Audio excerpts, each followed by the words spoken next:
I'm Sister Ivy Reyes. Part po ako ng Urdaneta Second Ward. Yung stake ay Urdaneta Philippine Stake. So year 2021, yung family namin, siya, si Brother Dennis, ako, at saka si Nico, natamaan ng COVID.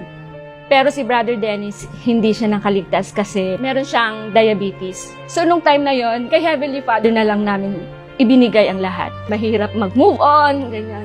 Na pinipilit ko hanggang ngayon. Yung ordinances na ginawa namin sa temple, like yung pag-seal po sa amin. So yun yung kinakapitan ko ngayon na balang araw na kahit na nung mangyari, magsasama kami. Hindi talaga siya madali na dahil nasanay ako na nandyan siya palagi. Pilit kong kinakaya kasi nga nag-hold down ako dun sa promise nung ordinances na ginawa namin sa temple na families can be together forever. Gusto ko lang iparating na sa kanila na i-grab nila yung opportunity na makapunta sila ng temple. Kasi, di ba, dati nga, gumagastos pa tayo para lang makarating ng Manila para umatin ng temple. Pero nandito na, andyan na lang. Isang tricycle, isang sakay lang ng jeep, andun na.